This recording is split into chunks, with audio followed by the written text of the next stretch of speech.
My son made a Obsidian quick note shortcut, and I have never been more proud.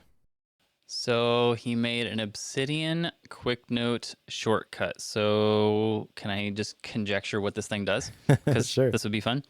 Uh, I'm assuming this means you can put an icon on your home screen that you can tap. It will pull up a text thingy. You type in text stuffs, and then it will put it into a new note in Obsidian. Is that what this does? Yes. So it's a shortcut with 10 steps, and it basically asks you the first time you run it for the name of your vault. And Okay. then when you run it, after you have it set up, you put in the text via text input in the shortcut, saves that as a value, does the same thing for the title, and then automatically creates a new note with the title and the text inside of Obsidian.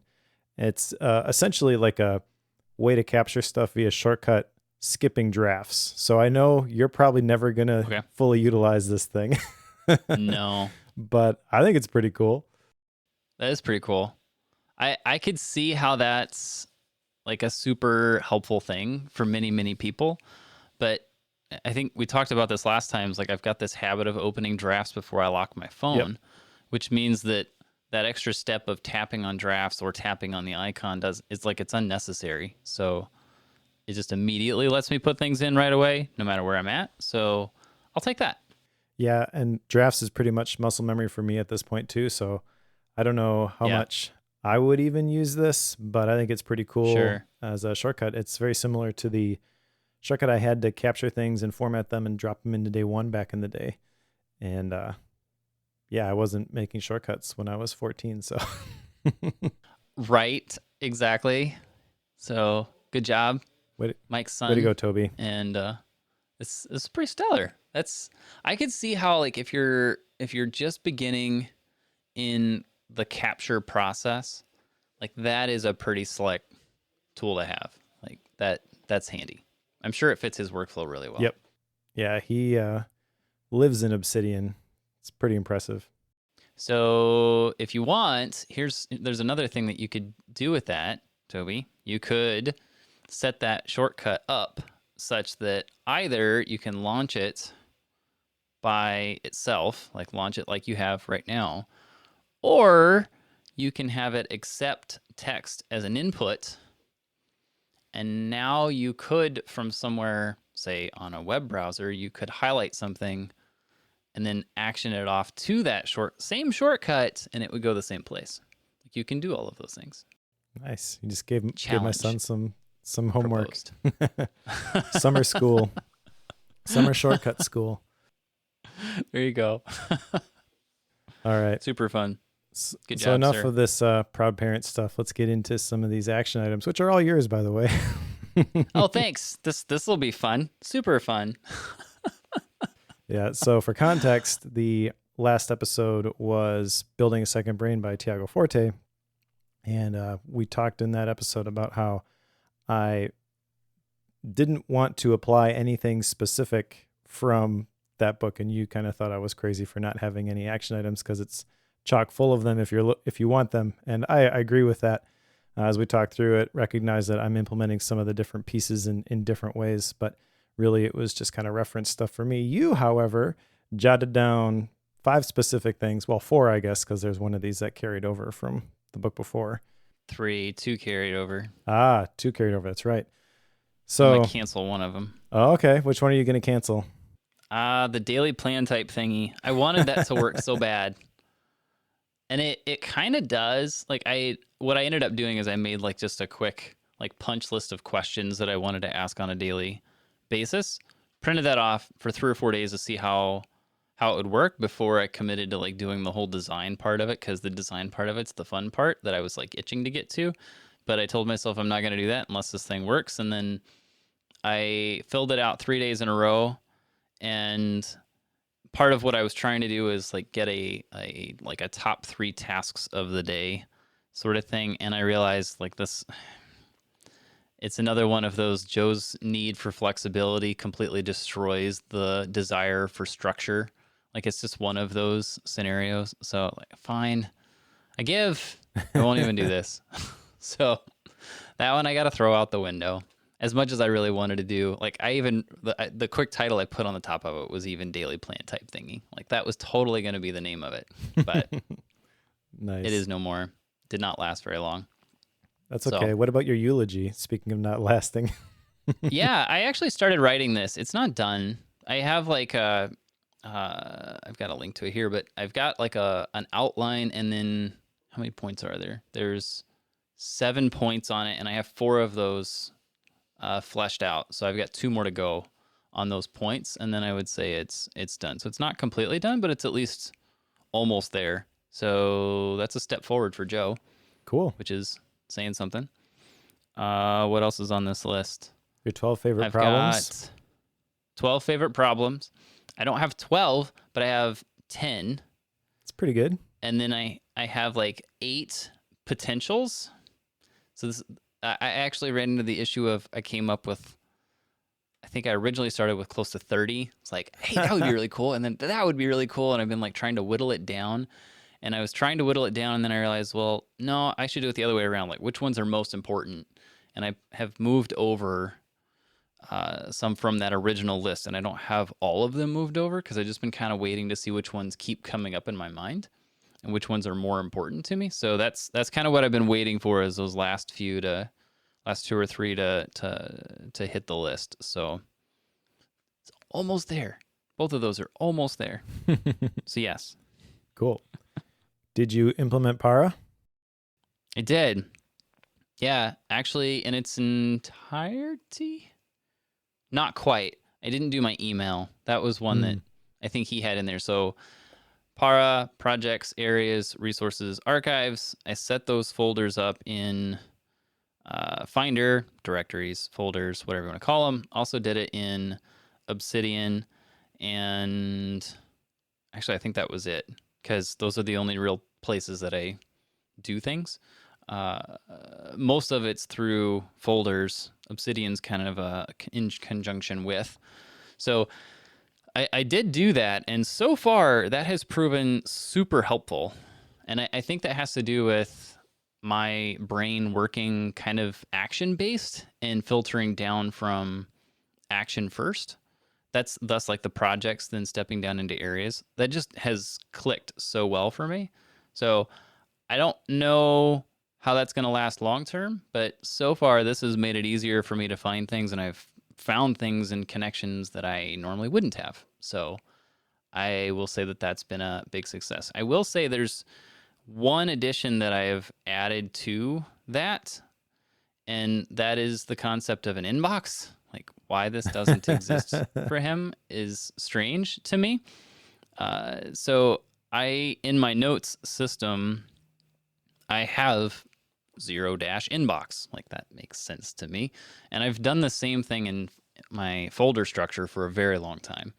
New files download into something I've termed not downloads, but inbox. And whenever I save things from anywhere, that's where they all default to. And then I try to go through those every couple days or so and clear them all out. So I have done that for a long time. Hazel helps me move things there automatically. So all sorts of funness that goes with that. So I have been doing that with much success so far. Again, the long term is yet to be determined. So we're getting there. Nice. So having implemented Para, are you surprised that this is working for you? I guess what I'm after is your feelings currently on the whole concept of building a second brain. I saw a tweet earlier. Somebody, it was retweeted by Tiago, and it said something like, being familiar with the cohort and the concept of building a second brain, I wanted to hate this book so much, but I loved it. Yeah. Is that you? Let's see. I don't know that I've compared it in that way, but I know that having tried to understand Para in the past from Tiago's blog posts and what he makes available for free, having been through all of that and not getting it, I was super timid, I guess would be the word, whenever it came to reading building a second brain, so I don't know that I would say I wanted to hate it, but I expected to be kind of let down, I guess, would be the way to put it. But I also know that like there's a lot of it that I don't think fully made sense until reading the book. So the way that he worded things and his willingness to kind of open the doors more in the book as opposed to what he did and has done on the blog posts, like that has made it something that's a little more approachable for me.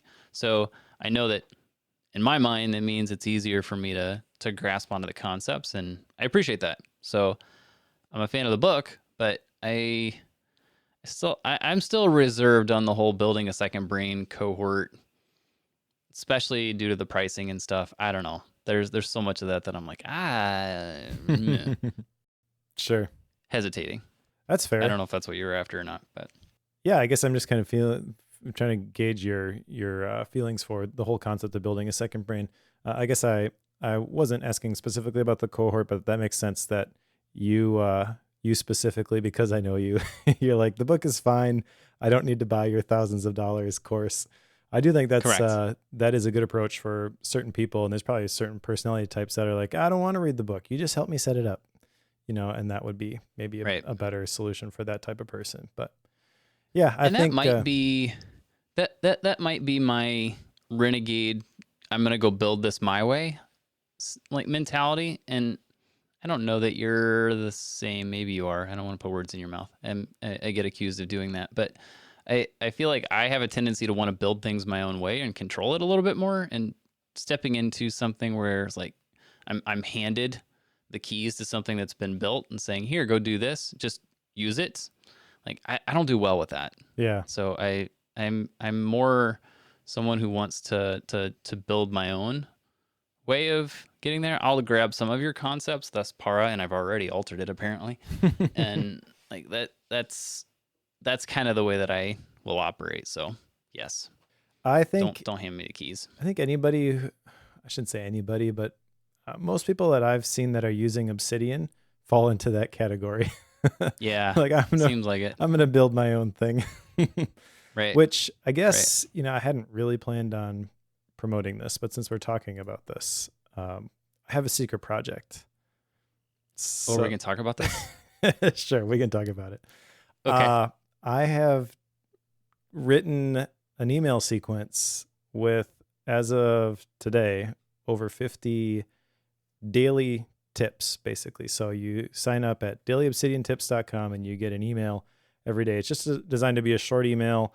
I created these animated GIFs so you can kind of see things in action in the email, but it's really just to give you an idea, recognizing that you're not going to implement the exact thing that I did. You're going to take the concept and you're going to play with it. You're going to figure out your own way to make it work for you.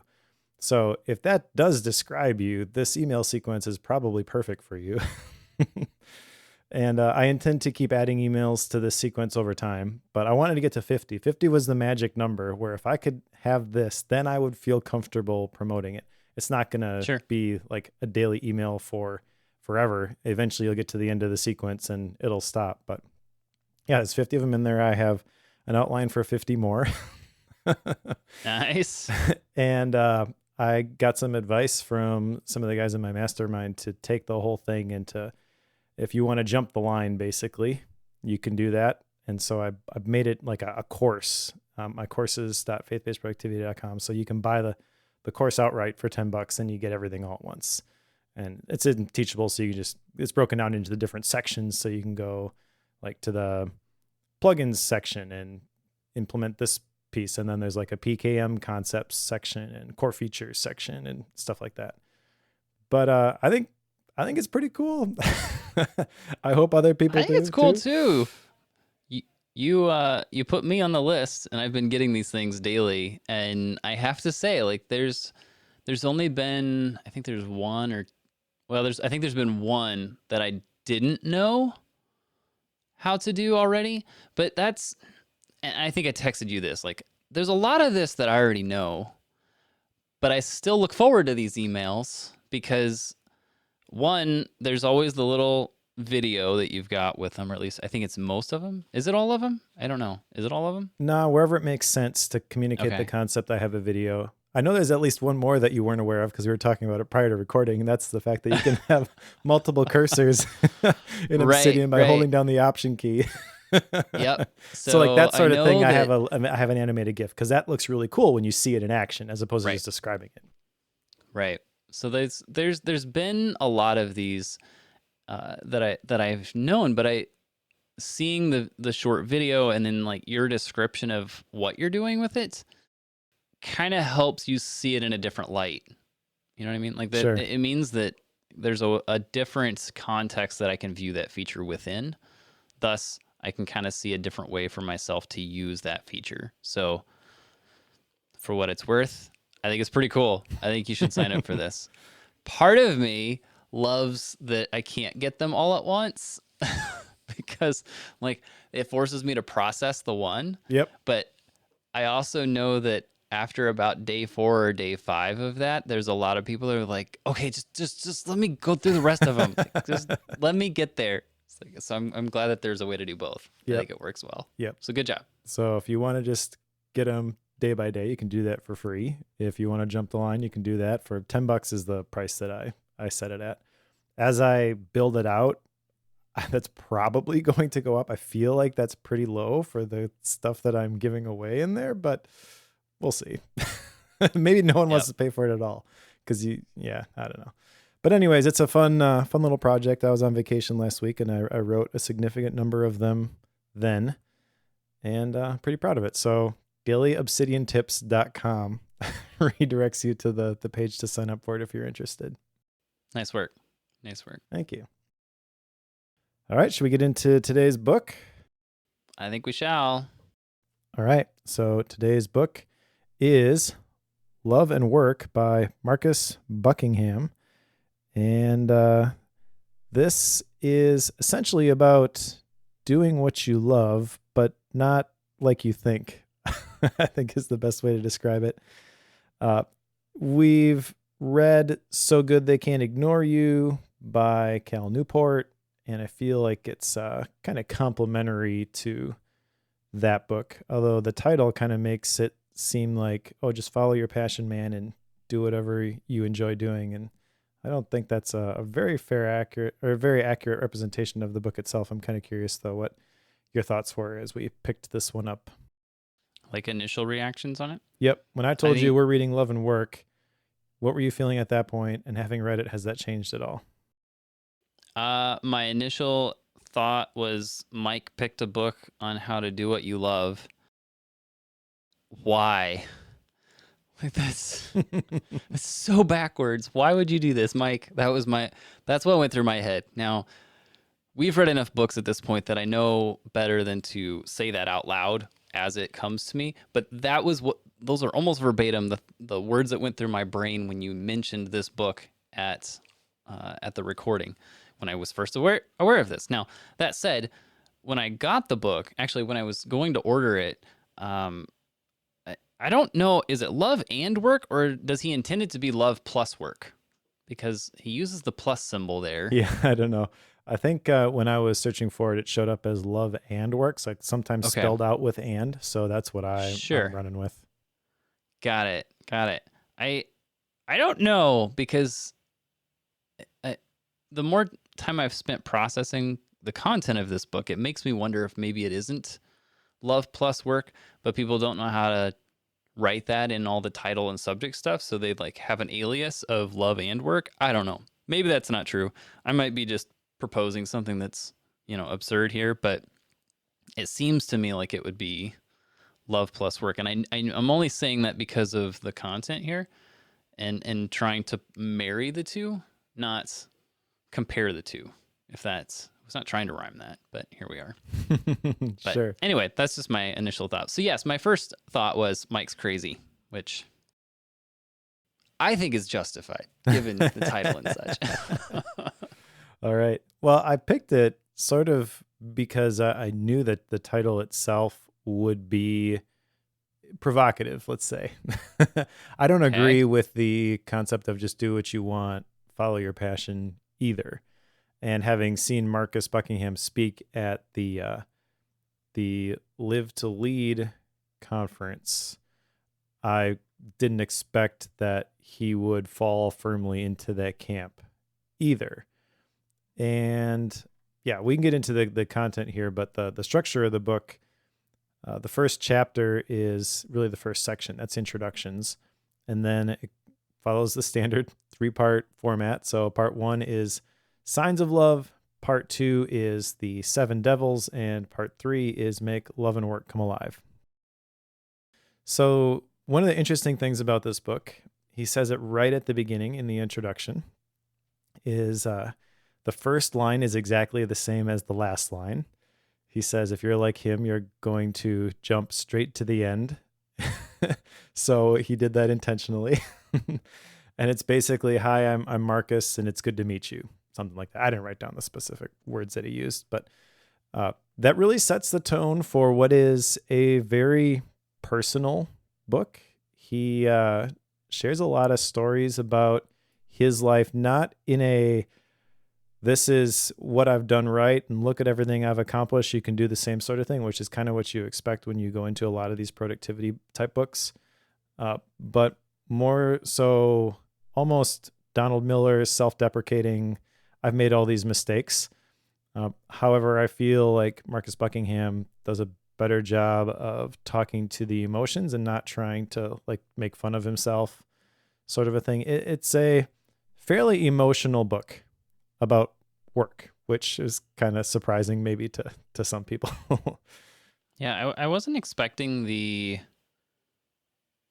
term he uses is vulnerability. Yeah. Like he talks about being genuine, authentic, and take a deep breath, vulnerability. And he does pull back the curtain a lot on his personal life, which in some respects, you know, I felt like he was maybe sharing a bit much at times. And it almost felt like he was trying to, you know, lift himself and his fiance up on a pedestal, but at the same time, I don't know that I would want him to take that away in any capacity because of what it's able to relay and the depth of understanding that it relays. Yep. So I think he did well with it. I think you're spot on. I think he nailed the limit on how far to take that and the way of relaying it. Right. I guess real briefly in this introductions section, the big idea to call out here is that you are your most important project. That's one of the big things that I wrote down in this section. And I agree with that completely. So essentially, all the vulnerability that he's talking about, all of the failings that he's sharing, and he describes them this way. You know, we're not just bashing him because we didn't like the book, although I don't know where you stand on this yet, so maybe you are. But he just right up front, one of the stories that he shares is that his marriage fell apart because his wife got arrested by the FBI. He doesn't share her name, even though it's in the national news. It was part of the scandal with the lady from Full House, I think, right? We're trying to get their kids into these prestigious colleges. So, right. Yeah, I forget the specifics of it. I never went back and reread the stories when he told me that, but I remembered seeing that in the news. And so he shares a lot of like what he was going through, what his kids were going through when that was happening. He does not throw his ex-wife under the bus, in my opinion. He even at one point says the reason that it fell apart ultimately is on me. That is my failing, that my marriage fell apart. And then he goes on to talk about his fiance that he met at work. Right. I just to clarify one thing, she was arrested after they divorced. Yes. It's 2 to 3 years. So I'm not sure if I misunderstood what you said, but just wanted to make that clear. No, he didn't like divorce her because she got arrested. Right. It was falling apart before that, and so he kind of, when I read this, I kind of felt like he was harboring some guilt, like maybe if he had been able to make the marriage work, she wouldn't have been in that situation. Like he still kind of felt responsible for that in a way. All that to say, I mean, you can judge for yourself whether you're going to listen to him. Most people who write these types of books try to puff themselves up artificially and create this authority like, hey, this is why you should listen to me. And so I found this a little bit refreshing, just because I don't really care who you are. I'll judge the ideas for the ideas. But I don't know. I guess in this genre specifically, there are a lot of people who just try to build up an impressive resume and then use that as justification for, hey, you should read my thing. And so this felt very different. He's written a whole bunch of books, by the way, and this is number 9 or something like that. But the first one of his that I have actually read. I want to say that he's really good at giving you details and facts and authority without telling you why. Did you catch this? Yes. I feel like he did this a lot. He was very good about like, here's the thing, and then he'll explain the thing, but he'll drop a detail there that then provides explanation for it. And the way that he does this in the very beginning, like everybody's heard of StrengthsFinder, right? Like this is an assessment. Everybody knows about it, right? You probably don't know the name Marcus Buckingham that is connected to it, right? Like that's not necessarily a connection that you would make. But in the introduction, on page 2, he's not telling us why you should listen to him, but he's telling you a story about how he was at a speaking event and one of the people called out, it's like, I took your StrengthsFinder test. Like, that's not him saying, look at me, I've got all the science and data behind building a StrengthsFinder test. Yep. But he just gave you all of that information without having to explain it.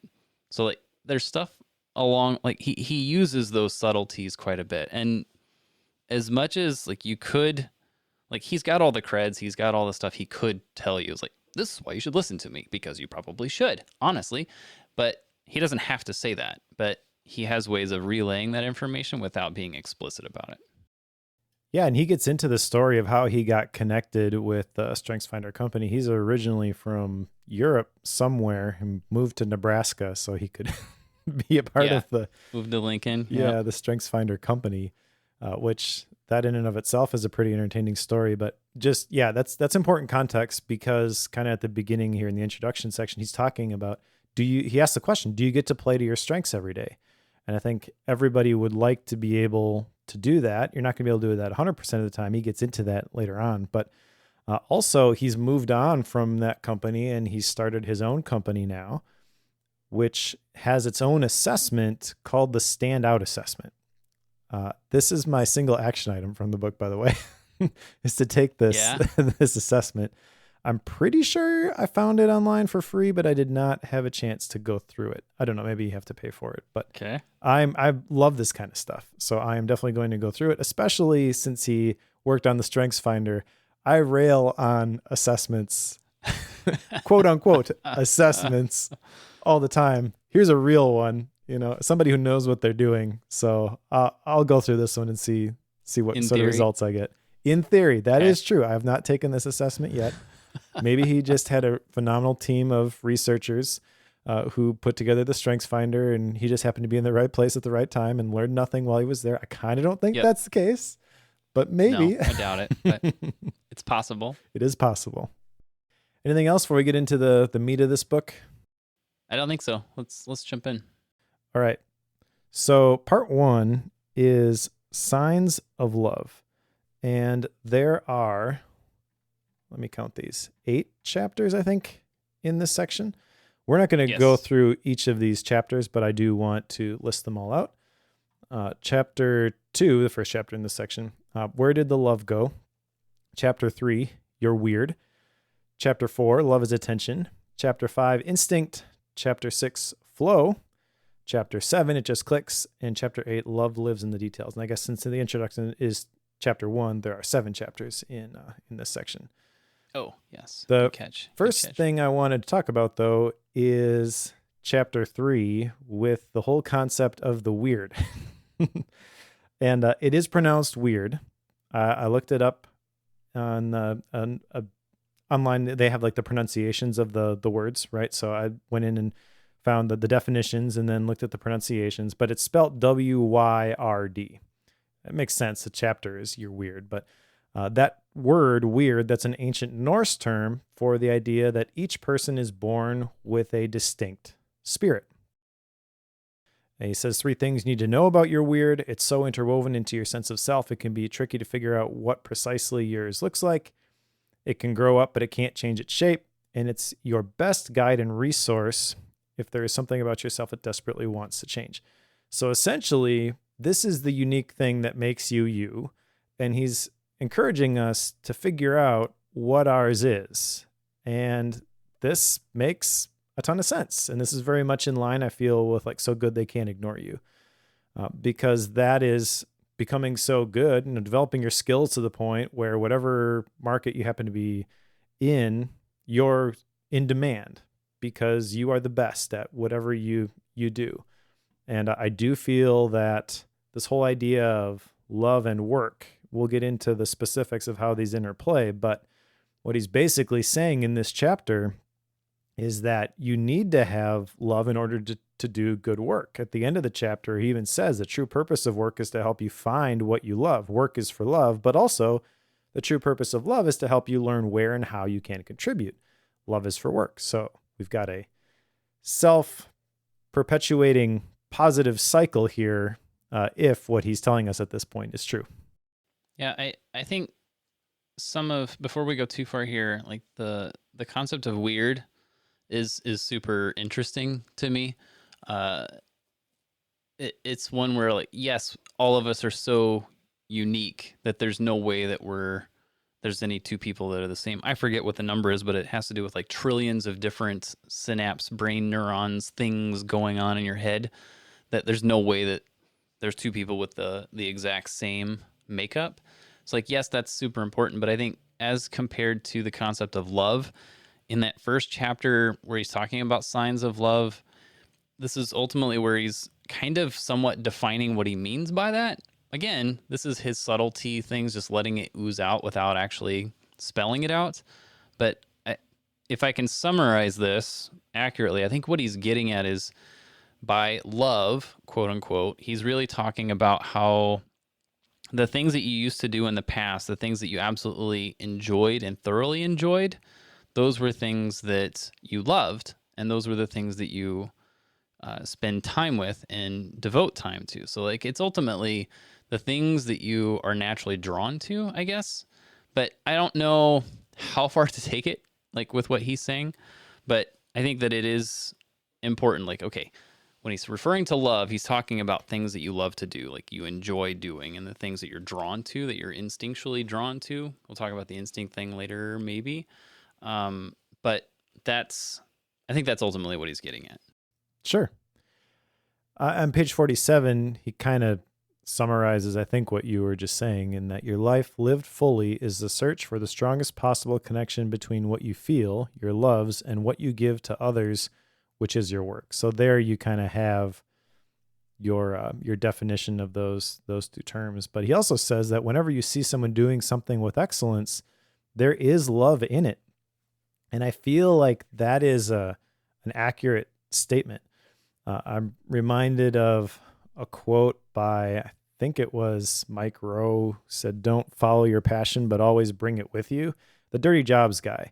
I mean, basically, yeah, he had a whole TV show around it, but it was always fascinating to me how he's like cleaning out septic tanks. Or I saw one where he's diving down into the center of this bridge, like way underwater, tiny spaces, so he can paint the bottom of the poles at the bottom of Lake Michigan or something. Like, there's no way I'm going down in there, but he's just like, yeah, let's do it. Right. He's excited about it.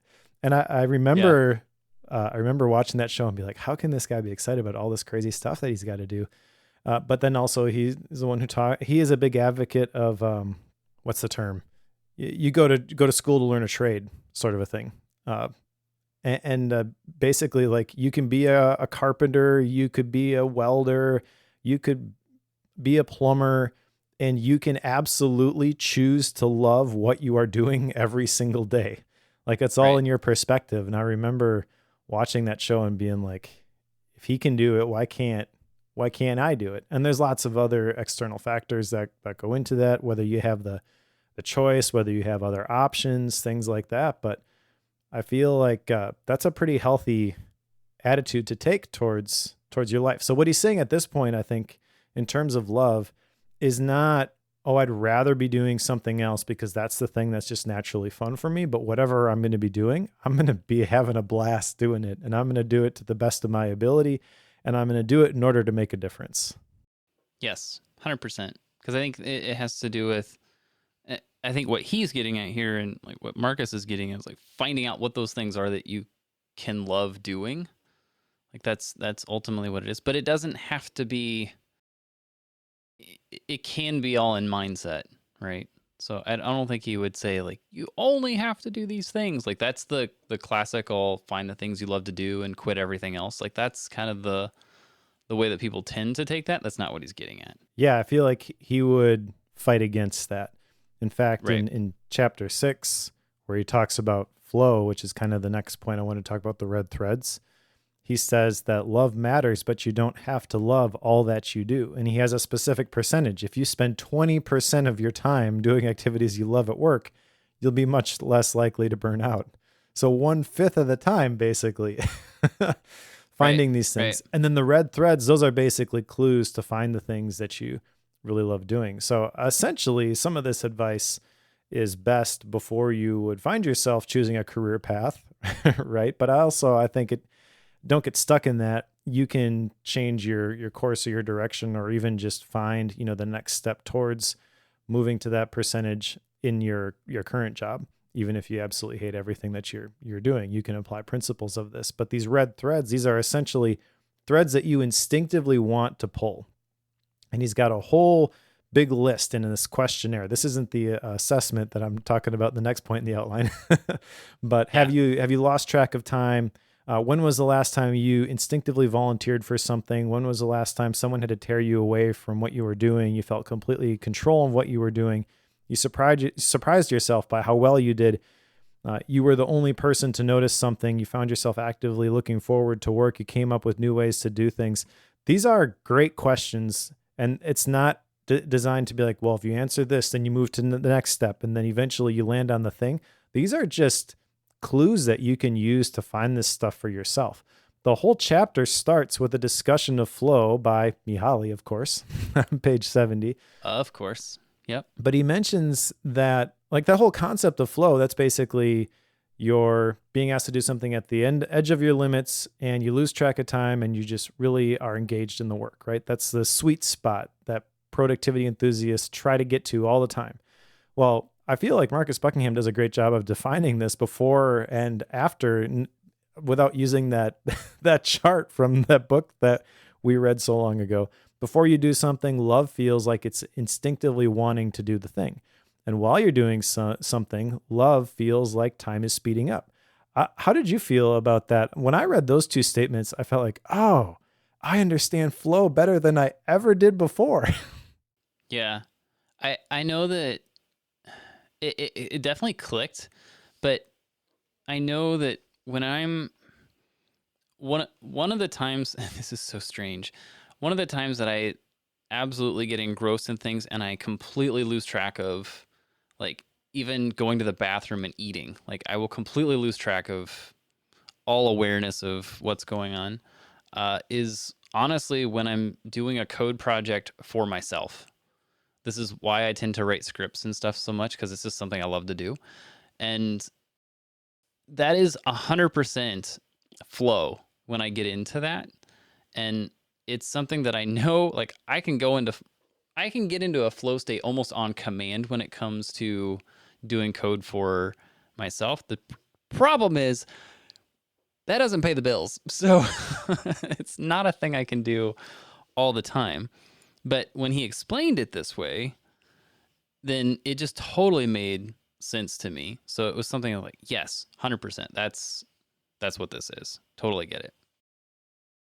Yeah, and there's a whole nother discussion, whole nother angle we could take with that. I've shared before the Derek Sivers article that was kind of revolutionary for me about get a job that pays the bills and then you're free to do what you want. Like you can do your art for for love, essentially. I think that would be one approach to this, but that doesn't mean it's the only approach. And there are other ways that you could find enjoyment and flow, like you were talking about in your other throughout your day to day. But essentially, that what I personally believe is that there's no distinction between work and life. There's just your life, and you got to figure out how to manage it all.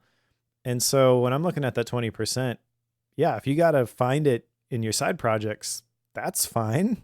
Go ahead and do it. Ideally, you could make a full-time salary doing the thing that you love, right? But if you can't do that, that doesn't mean that you can't experience this or find the enjoyment or have love at work like he's talking about, I feel. So don't pigeonhole it, I guess, just because you see somebody else doing something and you wish that you could do it that way. Find your own combination of the ingredients for your own success soup. Right. You gonna take this questionnaire? The red thread questionnaire? Yeah.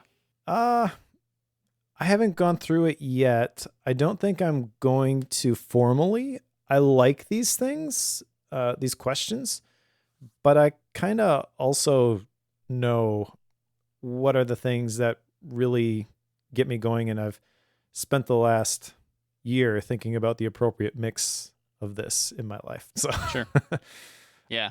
I could see, if I had read this book in July of last year, maybe this would be something that I was like, I need to go through and take stock of my life and ask myself these questions. Maybe I'll build them into my personal retreat process. I don't know. There you go. I think I might. I don't know that it'll, like you're saying, I don't know that it'll be formal, but it's something I need to process a little bit. I say that knowing that like I tend to get a lot of enjoyment out of helping other people solve problems. But the problem with that is that it means that I will regularly do things for other people and I rarely do things for me at all. So sometimes that line between what am I doing because I know my wife is really excited about this. She doesn't know I'm going to be doing these things, but I'm going to do it for her. Stuff like that, I sometimes forget, like, okay, where's the line between something she wants done and what I want done? Right? So sometimes I struggle with that and can get a little bit fuzzy on what does Joe actually like to do in his free time? I don't know. We'll see. So I feel like running through this quasi-formally might be helpful, but at least keeping things in the back of my mind would be a good thing to do here for a while. Sure. Makes sense. All right. The last point that I had in this first section was from chapter 7. It just clicks because he talks about the process for building the Strengths Finder. And obviously, I love this. I just jotted down a few things in my MindNode file, but there's the story that's associated with this is really cool. Essentially, when he joined the Strengths Finder company, he saw Don Clifton in the room late at night poring over the research, trying to dial in the right questions. And he's like, I'm going to get into that room someday.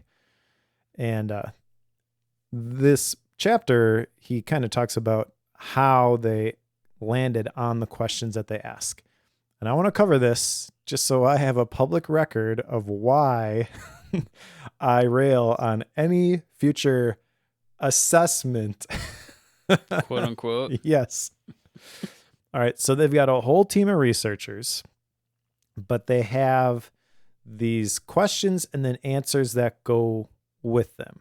All right. So the question answer combos, even if they measure the skill, they have to be thrown out if they don't predict the desired skill. Okay. So you could have a good question, you could have a good answer, but if they don't directly link together, they got to be thrown out. You cannot tell me that any of the other quizzes that we have taken in the majority of the books that we have read, I'm trying to think, even the Todd Henry one, I think, would not match up to this level of scrutiny. But for sure, like the Gretchen Rubin one and things like that, like it's fine to call those quizzes. Those are interesting exercises, but they are in no way an assessment and just, I guess the big thing is, because they are not an assessment, the results that they give you have to be held lightly. Don't build your life on the results of any one of those. And I'm not saying that people have done that for any of those specific things, but we're comparing apples and oranges at this point, because the trick isn't just to find the right answers. The trick is to find the right wording of a question. They call that the stem, to generate an answer that only people with that strength would come up with. And I hope that I have done a decent job of explaining this process, because in my mind, obviously, this is way more work and way harder and completely missing from almost every one of those assessments that we have taken. Right. And I have not had a way to verbalize why those things felt invalid to me until I read this. And he kind of shows this is everything that goes into the creation of these questions for this assessment. And if you have this great question that you really, really like, but it doesn't have this, it doesn't provoke the right type of answer from the right type of person, doesn't matter. You got to throw it out. And I feel like anybody who just creates an assessment and tacks it on to like a message that they want to tell, that's not an assessment, because really what you're looking for is a tool to validate in the reader's mind the message that you're about to tell them, as opposed to coming into it with, I am genuinely curious as to what direction I should go with my life based on the results of this. And most of the ones that we've gone through, it's been very clear, like, I'm going to sell you something in the next step. It's going to look a little bit different based on your answers. Right. So this is a totally different league, I feel. Yeah, I think this is probably a lot to do with verifying that the test proves what you want it to prove. Is that ultimately what you're getting at here? Well, it's not only verifying what you want it to prove, it's verifying that it's predictive of the skill or the scale that you're trying to measure. But then even what those skills or scales mean and how many there are, like, you can't just grab whatever feels right or take a shot in the dark. Well, we surveyed 100 people and this is what they told us. Like, that's fine for Family Feud. It's not good enough for a formal assessment. I will say this is the one chapter in this first part that I wrote absolutely no notes down for. Like, talking about that whole everybody's different in their own way and things strike some people really interesting and others not at all. Yeah, this one was, in my mind, like the least interesting in this whole part. Sure. Well, the other, but knowing that, when I read this, I knew this was something that you were going to grab onto. Like, yes, this is, I knew this was something you were going to jump on. So I knew that, but it's just not for me. Well, let me just add one more thing here. Okay. Since I have already mentioned like the 4 tendencies, right? Or the 5 love languages is another popular one. He actually says in this chapter, there are as many love languages as there are people in the world. Which is why another way of saying, like, a lot of the types of books that we read will tend to have these sorts of quizzes / assessments as part of it, because they're trying to classify you as one of these different categories. And he basically is railing on the school system throughout this entire book and the workplace in general about, you shouldn't try to classify people into these convenient buckets. You shouldn't try to be like everybody else. The job shouldn't be something that anybody can do. You should find the thing that you can do and do really well and do that. And it's going to be fun and it's going to bring meaning. And that sounds like a pretty awesome formula, to be honest. And so I guess when I was reading this section, I was recognizing that if you try to simplify it too much, you really are contributing to the problem of just like the general classifications of these buckets, and everything is way more complex than that. And if you go into it thinking this is a really complex topic and I want to understand the infinitely complex project that is me, going back to the introduction, you're never going to be able to figure it out completely, but you're going to be able to get a lot further than you would by taking these sorts of things that really belong on Facebook. Right. Anything else from this first section? I don't think so. No. All right. Let's move on to the next section then, which is the 7 devils. And there are a bunch of chapters here. I'll read through these again just so we have the record. Chapter 9 is groupthink. Chapter 10, the excellence curse. Chapter 11, misinstinct. Chapter 12, feedbacking. Chapter 13, fear fighting. Chapter 14, rate me, rank me. And then chapter 15, I don't think I have any notes. Chapter 16 is suck it up, unless I messed up that number. Yep, I did. That's actually chapter 15 is suck it up. Okay. Yep. So it's 9 through 15. Gotcha. Right. And the question I want to ask at the beginning of this section is, what is a strength? We talked about the strengths finder in the last section. How would you define it, Joe? The easy answer is something you're good at, that you would consider one of your core talents, I guess. Something you're probably an easy way to say it is like it's something you're better at than most other people. Do you feel that is still your definition after reading chapter 10, the excellence curse? I don't know that I would continue to have that viewpoint. I think one of the ways that I tend to think of a strength is something that I know that I am better at, to me, than other things that I do.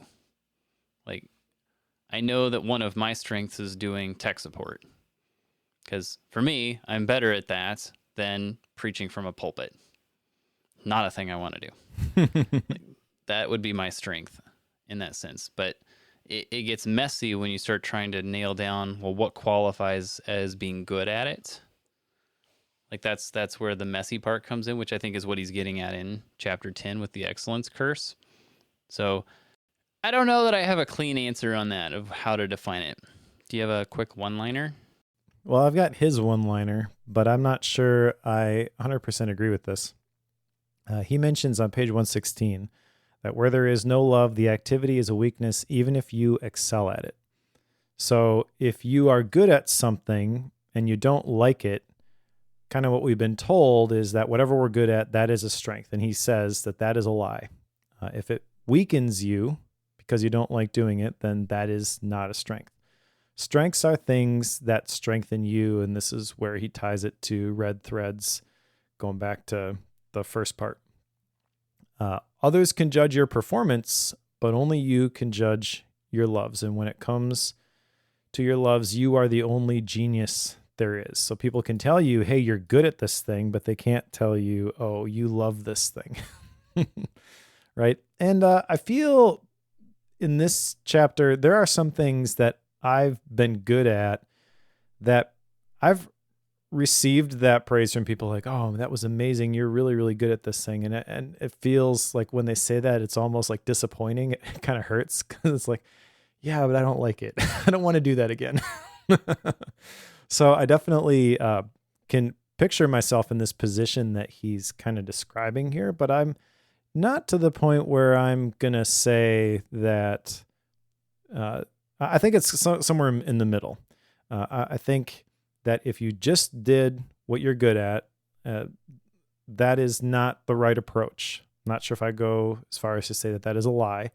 And instead, you should do the things that strengthen you, because that feels a little bit too much towards the just do what you love, do what you like, maybe. I don't know, because we kind of redefined love. I feel the truth is somewhere more in the middle, a la Cal Newport in So Good That They Can't Ignore You. I agree with everything he's saying about how you have to infuse that love and that meaning into the things that you do in order to become excellent at them. However, I'm not going to just say, well, whatever you're good at, if you don't like doing it, don't do it. Yeah, I think to me, that's kind of the danger in this, because he talks a lot about the things you love, finding the things you love, and then focusing on those and trying to bring more of that into your life. I can't say that's a bad thing. I struggle with this whole, even if you're even if you can excel at it by all worldly standards, it's not something you should be doing. I struggle with that one because there is no perfect job. There is no perfect work. There is no perfect, everything for your day-to-day life. Like there's always going to be something you don't want to do. Taxes, you'll have to pay. You will have to, at some point, pay bills. You will have to do the dishes. And in each of those scenarios, there are people who love to do those things. But being someone who loves doing all of those things, I think would be rare if it exists. And I only named a handful of small tasks. Yep. So at some point you have to do something that's not in the category of I love to do this, right? So where is that line? I'm pretty good at doing IT support, and yet working with folks who struggle with technology or don't understand what social media is, like that drives me up a wall. Yeah. And yet I get the honors of doing that occasionally. And I'm told I'm good at it, but it's not something I love to do. But it's a part of the holistic picture of what I do. So it is still a thing that I have to keep in my day-to-day just because it's a part of the job. If I want to do the things that I love to do where I'm at right now, which involve all the fun audio, video, sound, tech stuff, despite my camera shutting off right now because I don't have a fan on it because it keeps overheating. Like, this is all stuff that I love to do, and yet there are other aspects of the job that come along for the ride that I don't like doing. So what are the paths forward from there? I don't know. I'm not sure how that he would say that that's a bad thing, but I kind of got the impression that you should be hunting for the things that you don't love and extracting them from your life. That was kind of the perception I got from it. Yeah, I think that vibe is definitely here, and that's the thing I don't like about it. I do think the advice that he shares is not something that you shouldn't consider. It just shouldn't be the only thing you consider. And I think you would agree with that based on where this lands in this section. Like, for example, the next chapter is on misinstinct, and this is where he says to pay attention to what you're going to be doing more than why. The big point here is that we kind of misclassify these things. And he mentions that if you ask most salespeople what they love best about selling, they'll kind of naturally attach to the why. Well, I like helping people solve their problems. Like, no, that's not really it. What the best salespeople love about selling is the actual process of the close. That is thrilling to them. And they're not always closing, right? You have to have conversations, and there's a whole process that happens before the close. So I think you don't have to do it all the time. You just have to get closer to that 20%. If you never get a chance to close, then you're not going to enjoy being a salesperson. So there's lots of different things that you have to consider here when you're figuring out what is the right mix for yourself. But another detail here in chapter 11 is that is really a clue as to what to do with the things that you love but you aren't any good at. And he says a hobby is something you love but you're not very good at. Right. So just because you love something and you're not good at it, that doesn't mean that you should just go and try to do that for a living anyways, because you should love what you do. Just figure out a way to be able to do that in your life without having to have the pressure of that thing being excellent in order to pay the bills. The real trick with that gets to be when the hobby is something that you are good at. Yep. But you have something else you do that you're even better at or that pays better, and you love that too. Like, that's to me where it starts to get dicey, because you could turn that second thing into something that you could make money off of and make it a full-time thing, but it's not as good as the other thing that you love doing. So now you're stuck in this spot with two loves that you have to choose between. Like, that to me is the harder path there. That is the harder path. I feel like I've walked that path. Good job, sir. Because essentially my previous position with the Blanc Media team, you could argue that's the dream job, right? I get full-time salary to play with stuff and create things. And that was one thing that I loved, but when that was the main thing, it just never clicked. I still get to do some of that stuff. I still get to do the writing. I still get to create, but having something else that is my main thing and scratching an itch in a totally different arena, I guess time will tell whether that actually it sticks for me or not. But it feels to me like it's a more natural mix at the moment. And I'm sure that the right mix changes over time. And just because it was right 5 years ago, 10 years ago, doesn't mean it's the right mix now. So I think you should constantly be thinking about these things. I think with the culture that we live in right now, especially if you're a bookworm listener, you probably have an interest in personal growth and self-development and developing your skills, right? So figure out what the right mix is for you and don't just conform to the cookie cutter. This is what everybody else does. When I took the day job that I have, I was very upfront. I'm like, hey, I record these podcasts on these days and I want to continue to do that, right? It's during the day. We're recording this during the day on a Thursday. Right. I'm still putting in the work. I'm putting in the effort to get the results that they're paying me for. But by saying, I have this other thing I'm interested in and I want to continue to do this on the side, instead of being like, oh, well, no, we work from 9 to 5, Monday through Friday. You're like, yeah, that's cool. And I feel like no one's going to give you permission to ask for that. You just kind of have to do it. Yeah, you kind of have to take it by the reins at some point. Like, you're in control of that. That's the thing that drives me nuts, is when people throw a fit because something's not going the way they want, but they're not willing to put in the work to do anything about it. Like, get off your butt, quit watching TV at night, go do the work. Like, like that's definitely part of it. You have to move if you want to get somewhere. You can't just sit still.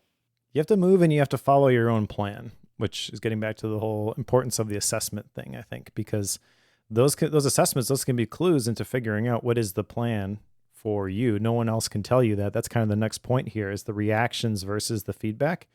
I love this concept. This really comes from chapter 12 on feedbacking. He says, the road to hell is paved with other people's advice. People will give you well-intentioned advice and you should ignore it. He says the only time feedback is helpful is when it corrects a fact. Feedback is saying you'd do better if you did it like I do. And essentially the whole case he's made in this book up until this point in chapter 12 is you can't follow somebody else's path. That's what the education system and the workplace will try to do, is to make you just like somebody else. But you're really going to find the most fulfillment if you spend some time figuring this out for yourself. And I feel like this is absolutely true. So what are you supposed to do if you don't listen to feedback? You get reactions from people. You share something and, hey, what do you think about this? Right? Don't tell me what I should change about it, but tell me what you think. And I think that this is a really great concept. You could use this about personal decisions that you're trying to make. You could use this about content that you're trying to create. I mean, the whole idea of reactions versus feedback, I want to spend some time thinking about all the different places that maybe I've been defaulting towards the feedback, and I want to respond, or I want to change that a little bit so I focus more on the reactions. Yeah, the way I've heard it is, don't let criticism go to your heart, and don't let compliments go to your head. There we go. That's it's kind of that concept, because the feedback piece, like we've heard this online for a long time. You got to get feedback from your users and customers so that you know where to move forward. Well, the problem with that is they're going to tell you that you need to be going somewhere that you may not have on the road path. But that's where I really, really like the whole reaction thing. Some of the more progressive folks who are trying to get information in order to change their businesses or to change their direction, I don't know that they could explain it the way that you and I are talking about it, but they've kind of gone more towards like the open-ended questionnaires.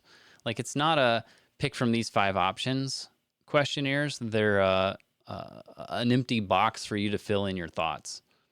So it ends up being a scenario where you can, instead of just choosing from the cookie cutters that they've given you, you kind of get a blank slate to fill in your thoughts on something.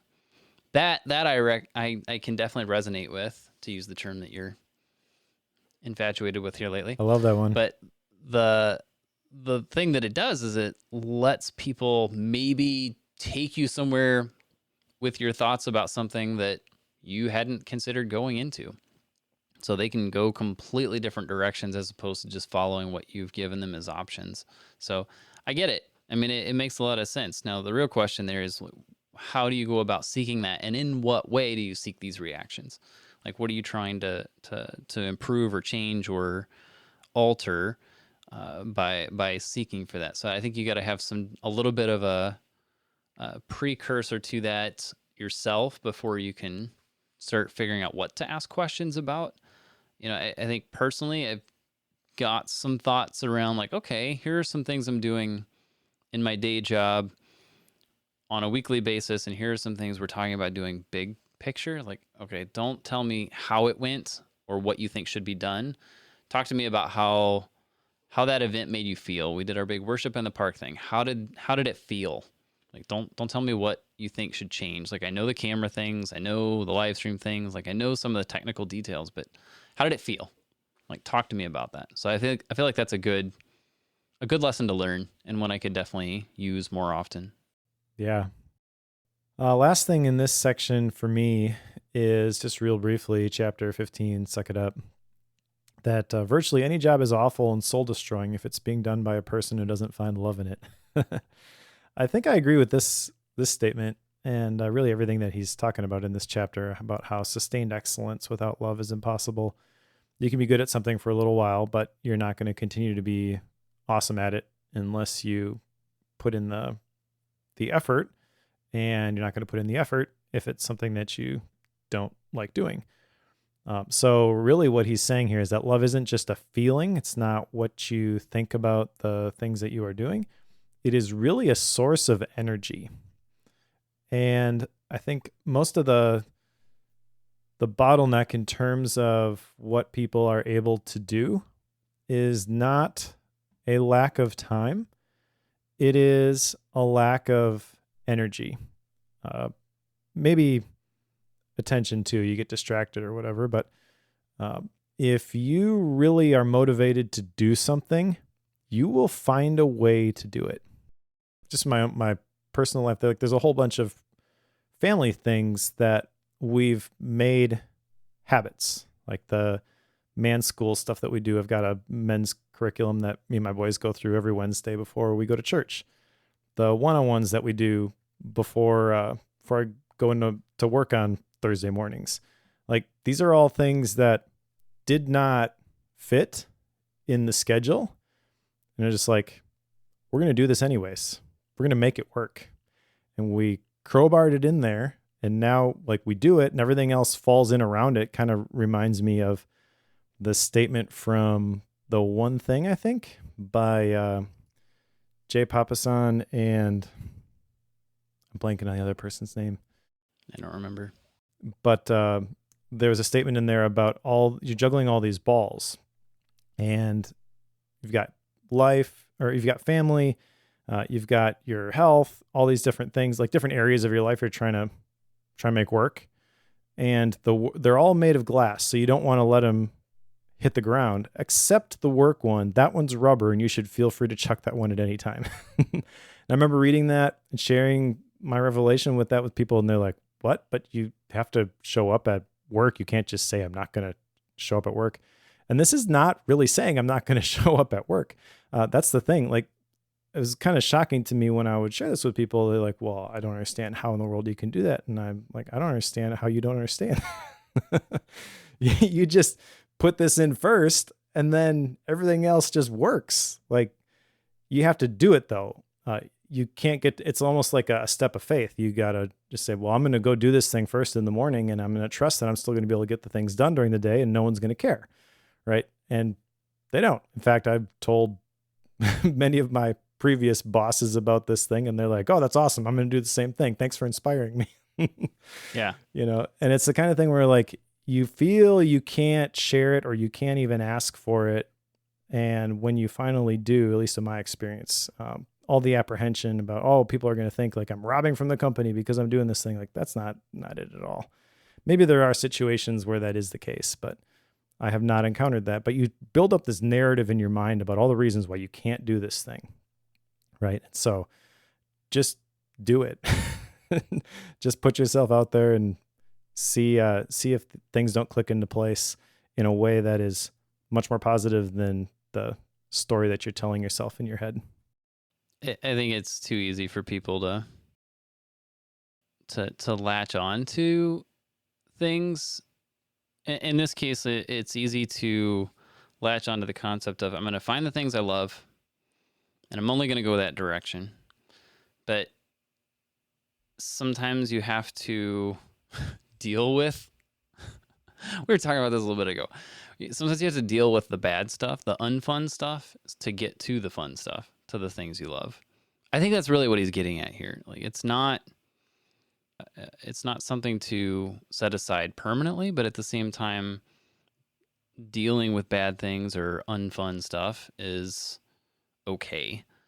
But you have to keep in mind as well, like what you were saying, like when you set time aside to do these things, the things you enjoy, that's okay. Like giving yourself that space to do that it's not taking away from other things. It's building into yourself. I take time every morning to read and write a little bit of code for myself. Like I do that every morning. It's kind of my jumpstart the day time, and it's what I love to do. And I know that that's something that I get a lot of enjoyment out of and will continue to do because it sets me up for for a good day when I do that. And I know that it's important for me to build into myself that way. So I think, you start combining all those thoughts together. I think that's what he's getting at. And I think he's spot on. Agreed. So should we go into the next section? Sure. Part 3. Let's do it. All right. So part 3 is making love and work come alive. And there are a bunch more chapters here. There are a lot of chapters in this book, I just realized. Yeah. It's part of that's because in part 2, he's got, 7 chapters there, and they're all 2 to 3 pages long. They're not very long. Yeah, that's at that true. point. So it kind of ups the chapter number pretty quick.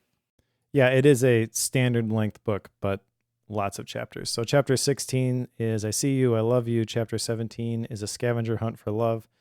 Chapter 18 is Love at Work. Chapter 19 is Love in Learning. And chapter 20, Your Children Are Not Your Own. So a lot of ground covered here in this last section. This feels like the catch-all for everything else that he wanted to talk about. There are a couple things specifically that I thought were interesting in this section, though. In chapter 16, he shares about immediate rejection syndrome, which is saying no to new things while still wrestling with an idea. I do this all the time.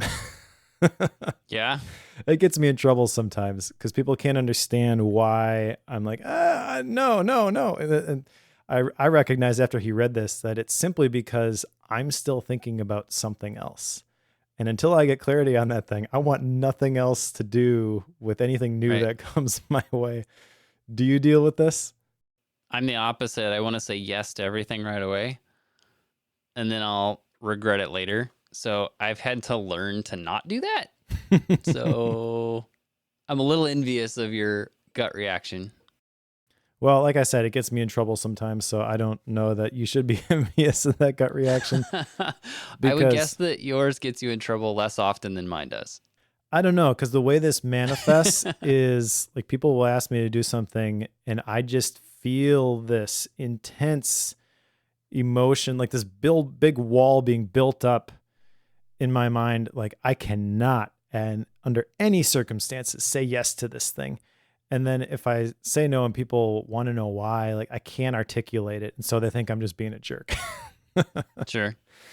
But it's just because I don't have clarity on this thing yet. And I am so, I guess, scared of overcommitting to things and not being able to follow through on things that my default just is no. And every time I get asked, I feel like I know what the right answer is, but I can't explain why. And every time I try to do it, I end up getting emotional, and it comes across real short and aggressive, and it never ends well. So yeah, I wanted to just mention that because I totally see myself in that. The next thing that I wanted to talk about in the outline is the concept of ungoals, which are goals that are set for you by somebody else. And I feel like that is probably most goals, to be honest. He mentions that goals don't have to be smart. They just need to start from within you. And I feel that I agree with that. And if everybody had that interpretation of goals, then I would be much more on board with that term. I think we discussed this a couple episodes ago, though, that most people, when they think of goals, is it specific? Is it measurable? Right? Is it right? Time specific? All that kind of stuff. And that just drives me nuts. Yeah, I like his term here, ungoals. It's like the anti-goal almost. Yep. It's not an anti-goal because it's not taking you against the thing you're working on, but I like it, ungoal. But the question is, how many ungoals are you getting? And I know I get a lot, but that's actually part of my job. And I kind of like that to some degree. But at the same time, those aren't like the long-term things I'm working towards either. They're generally a short-term deal. But I don't know. I like the term at least. I do too. I wonder if the whole concept of the ungoals and then also the immediate rejection syndrome, if that is tied to something like the Colby scores. I am guessing that you are a pretty high quick start based on what you just told me. And I'm definitely not. Right. So. Yeah, there are times when if it's something that doesn't take very long, like a couple hours to do something, there's a lot of times when I will have it started and done before somebody else has processed whether or not they should do it. Sure. Like that's kind of the way I tend to operate. I tend to summarize very quickly. Like I generally deduce the things that are best in a category of things to buy. Like what's the perfect chainsaw for my particular property? Like I can usually deduce the answer to that question in 15 or 20 minutes, whereas some people will spend multiple weeks and hours processing what that answer is. Nope. I do it really, really, really, really fast. That's what I do. The last thing I wanted to just touch on here, we could have a whole big discussion about this, but I think we have in previous episodes. He touches on what is school for, though, and that's in chapter 19, Love and Learning. And I think his description of this is pretty great. He mentions that our kids are more resilient than we think they are. He talked about how the whole purpose of school was originally so that adults could go to work. It was kind of secondarily for teaching needed skills. And he summarizes this by saying that to the world, school is for sorting. And the result of that sorting happens in choosing a college and a career. And he's got some not real nice things to say about the U.S. News and World Report list of the top colleges. Yeah, he's kind of harsh. Yeah. Well, again, recognize that his ex-wife went to jail for this, so it hits close to home for him. But he's also very articulate in explaining why this is garbage. And I tend to agree with him, even before we read this book, to be honest. But He basically is talking about how many college boards connect the bonus levels of the presidents and administrators with their ranking on these U.S. News and World Report lists. And they have marketing, which generates more applications, which allows them to be more selective, which is what allows their ranks to rise. So this is a machine that's going to cost you hundreds of thousands of dollars, and hopefully you can crawl out from under it if you're going to a real prestigious university. And ultimately the skills that you would get there, I would argue, are less and less important, because it's really about what you are able to learn, not about where you are able to learn it. If you're going to be a doctor, if you're going to be a lawyer, yeah, you need the degree, go ahead and do it. But if you're just trying to learn business, for example, I have a business degree. I learned more going through the $100 MBA than I did in my entire 4 years at a very good business school. Yeah, I have worked with enough, junior developers and such online to know that what they learn coming out of school seems to be way behind, especially in the tech world. Now, I know that there are places that have gotten better about this, but it bugs me how far behind people are when they just come out of school for programming. It's like, I never went to school for programming, and I know way more than you. Well, that's kind of the point behind the $100 MBA. I don't know if you know that whole story, but Omar Zenhom was a business professor, I think at Stanford or something. And he recognized that the business curriculum he was teaching his students how to manage factories. He's like, this is online e-commerce. They don't need these skills. They need something totally different. So he proposed a bunch of changes to the curriculum, and they're like, well, it's got to go through this 2-year cycle, and then maybe we can add it. He's like, 2 years, it's all going to be different again. Yes. So he's like, start all over. He's like, forget this. I'm just going to record some videos and sell it online. And made way more doing that than, yeah. And ultimately it's more helpful because it's more current information, to your point. Like, if you're going to learn coding at any sort of institution where it's got to go through that formalized process to get approved, it is by definition out of date.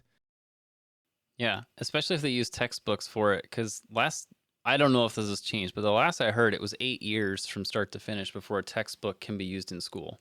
Yeah. Well, 8 years ago, I don't even know what code languages were popular at that point. I could probably figure it out, but they're so far in the past now, it just moves way too quick. Mm-hmm. So you can't do that. So not a huge fan of traditional school systems, and you and I are probably the wrong people or maybe we're the right people to talk to about this, considering we both homeschool. And I know that for us, we are able to tailor school specifically to our girls and help them with a lot of the soft skills at the same time. Like, mm-hmm. Yeah, your sister hums while she does her math. Yeah, she does. Like, that's what helps her focus. If you want to get around that, you can either learn to tune it out, go somewhere else, put something on in headphones. Like, this is something you need to do. It's not something you need to force her to change. You need to change how you react to it. Right. Yeah. Like, that's just one real small thing that has happened. So teaching them in ways that help them to pick up those things are super helpful. But at the same time, like, he's got a real strong disagreement with the entire structure of school, not just the day-to-day. Like, he's talking about the concept of choosing a school and what do you do when you come out of that school, and how do we teach people who have just come out of school. And he's got all sorts of qualms with the whole structure. Yep. I don't know that I've processed it on that level. Like, he's obviously spent some time with this concept. I can't say that I have. So I don't know. I don't have any reason to disagree with him, but I also don't know that I could speak intelligently about what to do about it either. Yeah, that's fair. At this point in the book, chapters 19 and 20, I envision that for some people, you can probably stop reading at that point. But I do think there's some good stuff in here. Like, he's got a whole manifesto in chapter 19 about all the different points and, making college free, getting rid of grade point averages. But there's some important stuff in here too, I feel like is more general, inverting the classroom, reading the research, all those kinds of things. I think there is benefit to understanding how all of this ties together with the world of work also. So you know what you're fighting against if you're going to really try to, according to his definition, do what you love, right? So I think by this point, hopefully we've established that that's not just find something fun and figure out a way to do it for a living. But if you're going to find something that you're excellent at and you're going to try to incorporate that into your work in whatever way, shape, or form, that's generally applicable to just about anybody. But it is kind of packaged in this section as a parent who is pointing out all of the ways that the system has wronged their kids. Yes, I'm not one that likes the system. Obviously, we opt out of a majority of it. Right. Anything else before action items? Just one. This kind of goes back earlier in the book into chapter 8. Love lives in the details.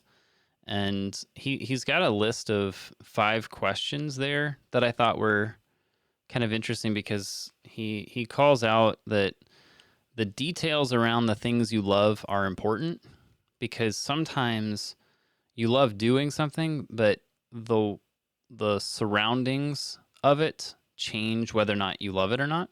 Sure. And so these 5 questions, does it matter who you're doing it with? Does it matter when you do this? Does it matter why you're doing this? Does it matter what the focus or the subject is? Does it matter how you're doing it? And just as an example of this, I mentioned earlier is like coding projects. And if you notice how I clarified that, coding projects for myself. Yeah. Like those I get lost in. Coding projects for someone else, like I can do them well, but I'm always watching the clock, seeing if I'm done yet. So it can be the exact same code, exact same thing in the exact same way, but who it's for drastically dictates my interest level in it. Yeah. And that's ultimately what led to my development. Well, I shouldn't say ultimately. That was one piece of why the development company I was running was that I chose to shut it down.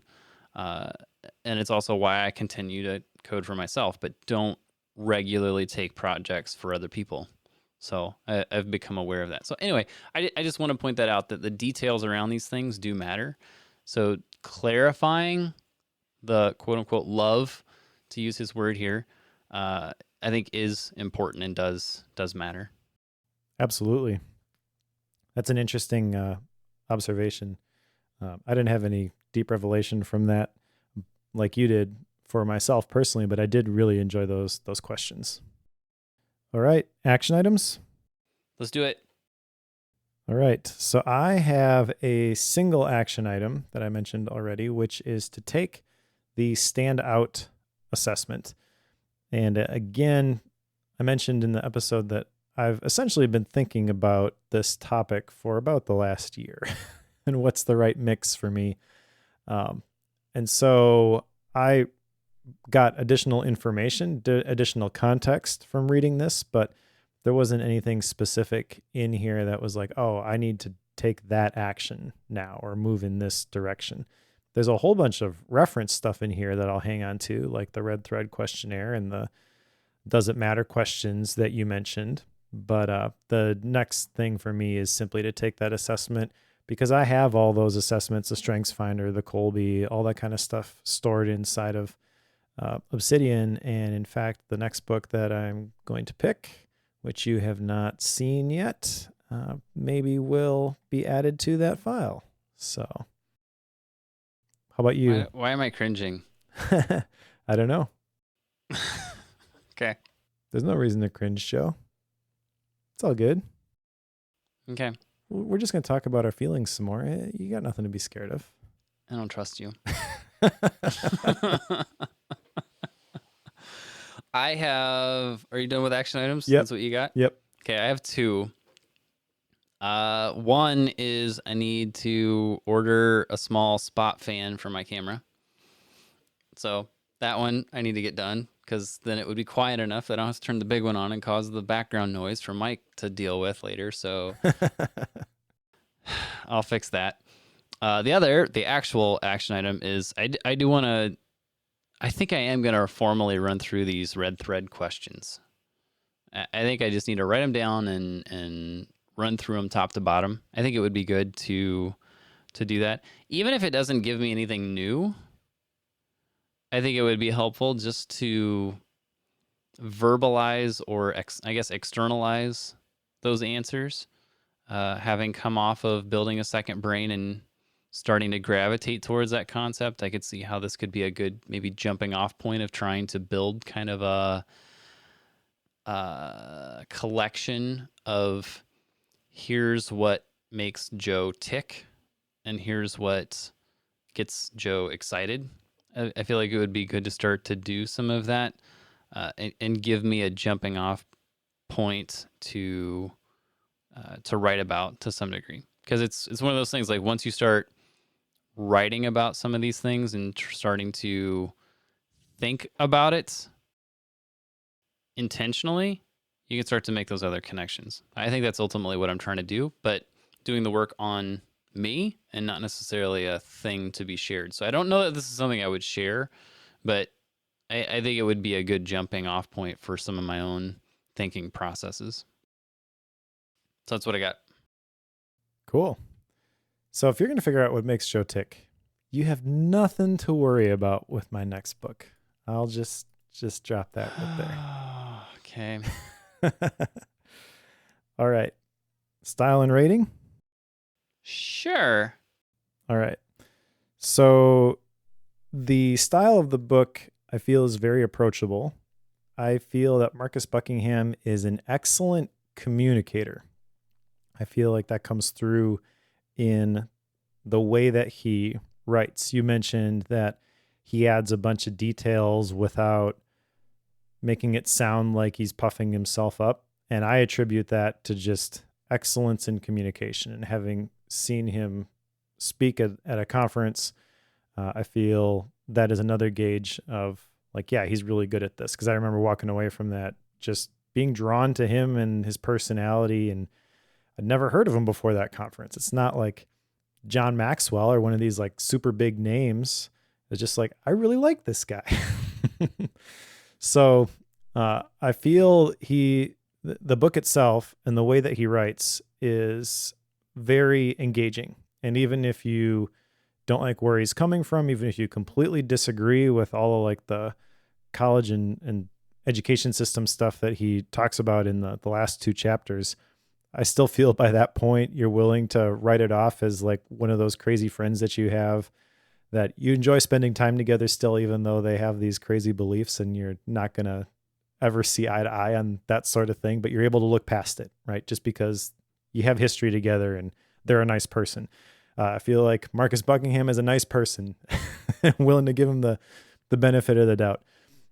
So that being said, style-wise, this is a great book. Content-wise, I felt like it was okay. There's some really good stuff in here, and I really enjoyed the conversation that we had from it. It kind of was what I had anticipated. I feel like in part 2, it gets a little bit fuzzy, and it's not real clear.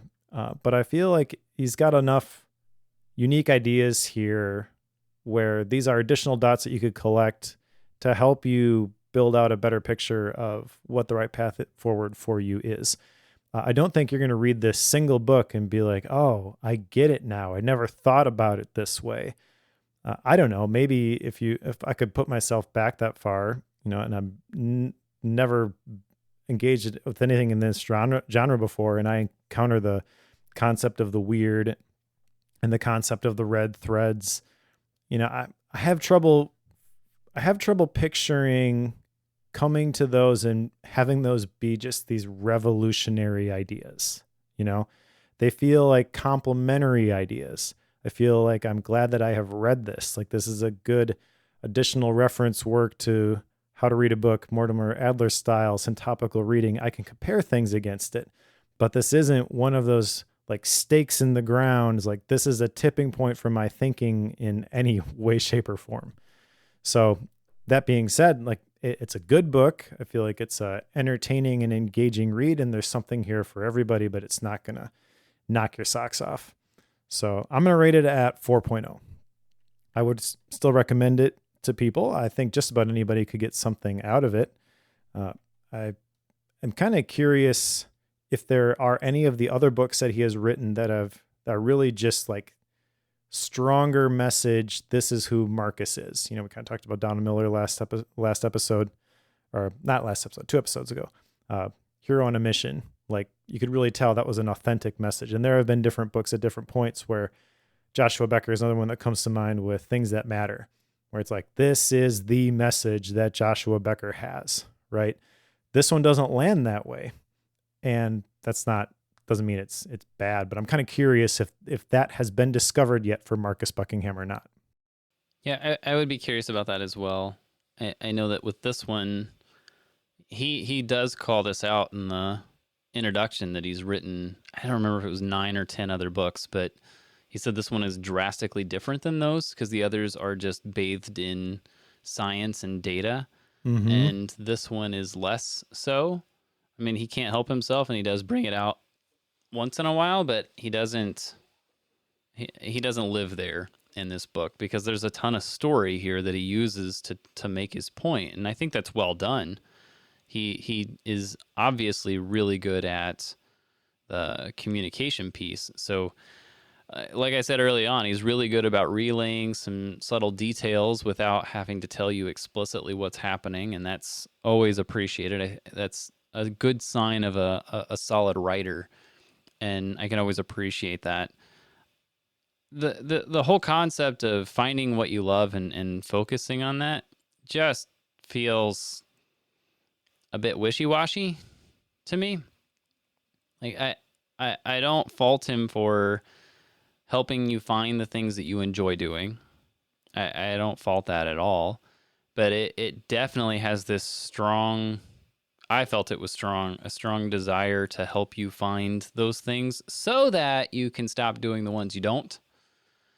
And I think that's okay to a point, but there's always going to be a point at which you got to stop and be okay with something that's unfun, as I've been saying. So I think he has that in there, and it's just too much for me. I don't think that's helpful. I think the concept of what he's trying to get across is good, and I think it is, like you're saying, it's kind of an entertaining read the way he's put it together. It's not fiction, but it kind of has some of the story elements of that here. So I don't know how else to put it other than just that it doesn't feel like it's a solid concept to me that the entire book is based on. So because of that, I just struggle with, what do I do with this? I mean, there's definitely a lot of like, oh, that's a cool way to think about that. Or, the concept of flow and understanding it in the realm of love for the thing that you are doing, right? Like that's kind of it's not completely revolutionary, but it's revelatory in the sense of it's helped us understand a concept a little bit more, right? So it does do that, but I struggled with his core point of, finding things that you enjoy and focusing on that. I don't think it's bad, but I definitely think that if you're going to talk about that, you have to have it tempered with a caveat of sometimes you got to do hard things. Yeah, and he that's true. I think he attempted it with a chapter title in Suck It Up, but I don't think he really delivered much there. Because I think he went the other way of like not doing the things you have to do the thing you love. Like that was kind of the perception that came with that. It's like you had it in the chapter title, you had an opportunity, but then you went the other direction. So all that to say, I'm going to put it at 3.5. Like again, I think there's some some solid points here, but there's a lot that I think is there's a lot to that needs filled in for me. Sure. That is exactly what I thought you were going to rate it, to be honest.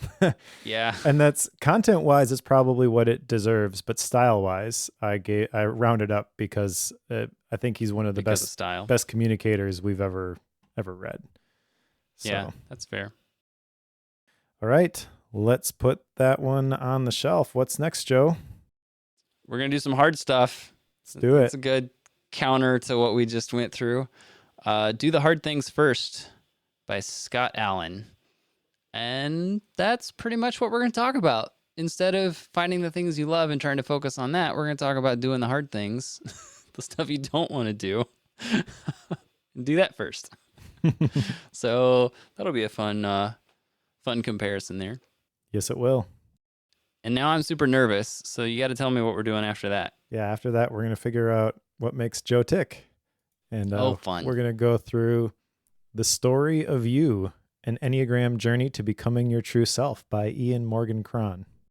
Okay. The Story of You. Are you familiar with the Enneagram assessment? Yes. Yeah, I don't know that much about it. I know some people absolutely swear by it. So we're going to figure out what all the fuss is about. Okay. I've read through some of the results for it. I don't remember what it was they said I was, but somebody told me, here's what you are. And they sent me a link to it, and I looked it up. I was like, yeah, that sounds exactly like me. Yeah, I know people who are so in love with this thing that they'll like in their Instagram stories, they're like, oh, yep, I'm an 8. This is what I do. Yep. I have no idea what that means, so we're going to figure it out. Yep. I know that my wife is the same. Like she is, I don't remember the number, but she's like reading through it. She's like, oh, I think that way. People perceive me like this? Oh, yeah, definitely. She's like, I didn't know that. Like, sorry to burst a bubble, but it is correct. So I can see how people fall in love with it. It does. It's a little bit eerie how accurate it is, but me having read and done enough of these assessments, like, yeah, I can see how they could maybe put something together for it. I'd be very interested to know your perception on how well the survey works. Yep. I know that's your territory, right? Envision that's going to be a big part of our discussion. Yeah, super fun. Because this is kind of based on an ancient personality type. I don't know how to describe it. Typing system, I guess, is kind of the phrase that they use. So Yep. Good chance I'll have issues with it, but we'll see.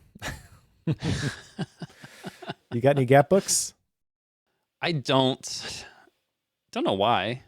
I've had time. Not sure why I haven't done that. Maybe I should do that. Seems strange that I didn't. I got one. It's Okay. Several Short Sentences About Writing by Verlin Klinkenborg. Verlin Klinkenborg. I like the name. Yeah, I know. There's no chapters to this book. It's just like these short little paragraphs. I'm trying to think of another style like this because it's not even like a page at a time. It's just several short sentences about writing, and it's pretty good. All right. Sounds interesting. Yep. Cool. All right. So that'll do it for this episode. Thank you to everybody who supports the show. Specifically to our Bookworm Club premium members. If you want to become a premium club member, you can go to club.bookworm, actually just bookworm.fm/membership. Club.bookworm.fm is where we all hang out. And you get some bonuses if you are a Bookworm Club premium member. You get access to my MindNode files. You get access to some Gap Book episodes that Joe did back in the day. You get access to the 4K wallpaper. And you help us keep the lights on. And we really appreciate it. So $5 a month, $50 a year. Bookworm.fm/membership. And if you're one of these amazing people who reads along with us, do the hard work and pick up Do the Hard Things First by Scott Allen. And we'll talk to you in a couple weeks.